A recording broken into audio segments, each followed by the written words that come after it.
Welcome to channel SRT Telugu lectures.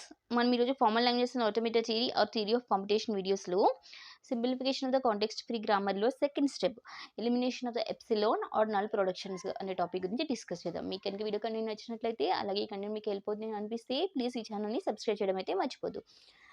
So మనం previous వీడియోలో discuss చేసాం అసలు simplification of the context free grammar అంటే ఏంటి. మనకి అన్వాంటెడ్గా ఉన్న యూజ్లెస్ సింబల్స్ అండ్ ప్రొడక్షన్స్ని రిమూవ్ చేసి గ్రామర్ అనేది ఆప్టిమైజ్ చేయాలి. దానికోసం మనకి 3 స్టెప్స్ ఉన్నాయి. ఫస్ట్ స్టెప్ ఏంటంటే elimination of the useless symbols. మనం ప్రీవియస్ వీడియోలో చూసాం యూజ్లెస్ సింబల్స్ని ఎలా ఎలిమినేట్ చేయాలని. Second step elimination of the null productions or epsilon productions. వీటిని సెకండ్ స్టెప్లో వీటిని ఎలిమినేట్ చేయాలి. So null productions or epsilon productions అనే అసలు వీటిని అంటారు. ఏదైనా ఒక వేరియబుల్ ఎప్సిలాన్ ఈల్ చేస్తే, సపోజ్ ఇక్కడ A tends to epsilon, B tends to epsilon, అంటే A producing the epsilon, B also producing the epsilon. ఇప్పుడు ఏ బి అనేటివి ఏం చేస్తుంది, నల్ ప్రొడక్షన్స్ని ప్రొడ్యూస్ చేస్తున్నాయి. వీటిని null productions or epsilon productions అంటారు. సో ఈ నల్ ఆర్ ఎప్సిలాన్ ప్రొడక్షన్స్ని కూడా మనం ఎలిమినేట్ చేయాలి for the purpose of the simplification of the grammar. దానికోసం ఏం చేయాలి, ఫస్ట్ స్టెప్లో to eliminate epsilon or null productions from the context free grammar, first identify all nullable non-terminals, those are producing epsilon. First ఏం చేయాలంటే అన్ని ఏ non terminals అయితే ఎప్సిలాన్ని produce చేస్తున్నాయో అవన్నిటిని identify చేసుకోవాలి మన గ్రామర్లో. సెకండ్ స్టెప్ ఏంటంటే add new productions by replacing all నల్లబుల్ non terminals with epsilon. అంటే ఈ ఎక్కడైతే ఇప్పుడు ఏ టెన్స్ ఎప్సిలాన్ అని ఉంది, ఇప్పుడు ఎక్కడైతే ఏ ఉంటుందో ఆ ఏ ప్లేస్లో అంతా ఎప్సిలాన్ సబ్స్టిట్యూట్ చేసి రిజల్టింగ్ ఏ ప్రొడక్షన్ అయితే వస్తుందో ఆ ప్రొడక్షన్ మళ్ళీ మనము ఈ ప్రొడక్షన్ రూల్స్కి యాడ్ చేసుకుని లాస్ట్ స్టెప్లో ఎప్సిలాన్ని రిమూవ్ చేయాలి. అర్థమైందా? మనకి ఒక గ్రామర్కి చేస్తే మనకి అర్థమవుతుంది ఈజీగా. ఫస్ట్ ఏం చేయాలి, సో ఫస్ట్ ఇది మనకి ఎగ్జాంపుల్ గ్రామర్. ఈ గ్రామర్లో ఫస్ట్ స్టెప్ ఏం చేయాలి, identify null epsilon production. So epsilon ప్రొడక్షన్స్ని ఐడెంటిఫై చేయాలి. ఏమున్నాయి ఎప్సిలాన్ ప్రొడక్షన్స్ ఇక్కడ చూడండి, A tends to epsilon, B tends to epsilon. 2 non terminals ఇక్కడ ఎప్సిలాన్ని ప్రొడ్యూస్ చేసినాయి.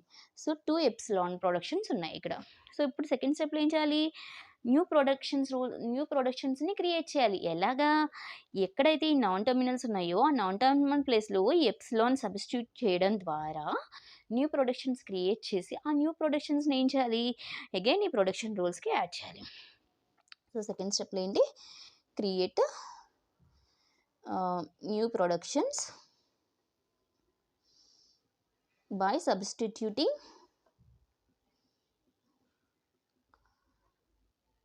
ఎప్సిలాన్ని సబ్స్టిట్యూట్ చేయడం ద్వారా న్యూ ప్రొడక్షన్స్ క్రియేట్ చేయాలి. ఇప్పుడు 2 నాన్ టర్మినల్స్కి ఎప్సిలాన్ ఉన్నాయి, ఒకటి ఏకి ఒకటి బికి. 1 by 1 మనం సబ్స్టిట్యూట్ చేద్దాం. ఫస్ట్ స్టార్ట్ సింబల్ దగ్గర చూసుకోండి, స్టార్ట్ సింబల్ ఏముంది, S tends to A B A. So ఇప్పుడు ఈ ఫస్ట్ ఏలో నేను ఏ ట్యాన్స్ టు ఎప్సిలాన్ ఉంది కదా, ఏ సబ్స్టిట్యూట్ చేశాను అనుకోండి, నాకు ఏమొస్తుంది resulting S tends to B A.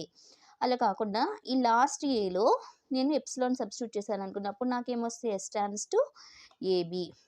అలా కాకుండా ఈ రెండిట్లో నేను ఎప్సిలాన్ సబ్స్టిట్యూట్ చేస్తే ఎస్ ట్యాన్స్ టు ఏ. అలా కాకుండా బి ట్యాన్స్ టు ఎప్సిలాన్ కూడా ఉంది కదా, సో బి ప్లేస్లో ఎప్సిలాన్ సబ్స్టిట్యూట్ చేస్తే నాకేమొస్తుంది ఎస్ ట్యాన్స్ టు ఏఏ. అలా కాకుండా ఈ ఏబి రెండిట్లో నేను ఏ ఎప్సిలాన్ బి ఎప్సిలాన్ ఉంది కదా, ఏబి రెండిట్లో ఎప్సిలాన్ ప్రొడ్యూస్ చేస్తే నాకేమొస్తుంది ఏ వస్తుంది, S tends to A. Sorry, ఇందాక ఇక్కడ 2 ఏల్లోనూ నేను ఎప్సిలాన్ పెడితే నాకు బి వస్తుంది. ఓకే, సో ఇప్పుడు నేను ఎప్సిలాన్ని సబ్స్టిట్యూట్ చేయడం ద్వారా స్టార్ట్ సింబల్లో నాకు ఈ కొత్త ప్రొడక్షన్స్ ఇన్ని వచ్చినాయి. అలాగే ఏలో ఎప్సిలాన్ ప్రొడ్యూస్ చేయడం ద్వారా ఏమొస్తుంది, ఏ ట్యాన్స్ టు 0 ఏ కదా, ఎప్సిలాన్ సబ్స్టిట్యూట్ చేస్తే ఏ ట్యాన్స్ టు 0. అలాగే బీలో బి ట్యాన్స్ టు 1b కదా, ఎప్సిలాన్ సబ్స్టిట్యూట్ చేస్తే ఈ బి ప్లేస్లో బి ట్యాన్స్ టు 1. సో ఇప్పుడు నాకు న్యూ ప్రొడక్షన్స్ ఏంటి, A tends to 0, B tends to 1. So ఇప్పుడు ఈ అన్ని ప్రొడక్షన్స్ని నేను ఎలా రాసుకోవచ్చు, S tends to B A slash A B slash AA/A/B అని రాసుకోవచ్చు కదా, అన్నిటికీ లెఫ్ట్ సైడ్ సింబల్ సేమ్ కదా, అందుకని రైట్ సైడ్ని కంబైన్ చేశాను. సో ఇప్పుడు నాకు వచ్చిన న్యూ ప్రొడక్షన్స్ ఏంటి, నా సెకండ్ స్టెప్ అదే కదా. సో అన్ని ప్రొడక్షన్స్లో ఎక్కడైతే ఎప్సిలాన్ ప్రొడ్యూస్ చేసే సింబల్స్ ఉన్నాయో వాటి ప్లేస్లో ఎప్సిలాన్ సబ్స్టిట్యూట్ చేసి న్యూ ప్రొడక్షన్ రూల్స్ అన్నిటిని క్రియేట్ చేసుకుని ఆ ప్రొడక్షన్స్ రూల్స్ని ఆల్రెడీ ఎగ్జిస్టింగ్ ప్రొడక్షన్ రూల్స్గా యాడ్ చేసుకోవాలి. యాడ్ చేసుకుని ఎప్సిలాన్ని ఎలిమినేట్ చేసేసేయాలి. సో ఇప్పుడు మనకి రిజల్ట్ అంటే ఏమొస్తుందంటే S stands to ABA slash ఇవన్నీ రాయాలి, BA slash AB slash AA slash A slash B. అలాగే A tends to 0A, మనకు కొత్తగా వచ్చిన ప్రొడక్షన్ ఏంటి A tends to 0. ఇప్పుడు ఎప్సిలాన్ తీసేస్తాం ఈ న్యూ ప్రొడక్షన్ యాడ్ చేసేటప్పుడు. And B tends to 1B, and మన కొత్తగా వచ్చింది 1. సో ఈ కొత్త ప్రొడక్షన్స్ యాడ్ చేసేటప్పుడు ఎప్సిలాన్ తీసేస్తాం. సో ఈ విధంగా ఎప్సిలాన్ ప్రొడక్షన్ రిమూవ్ చేయడం వల్ల మనకి గ్రామర్ అనేది ఇలా సింప్లిఫై అయింది.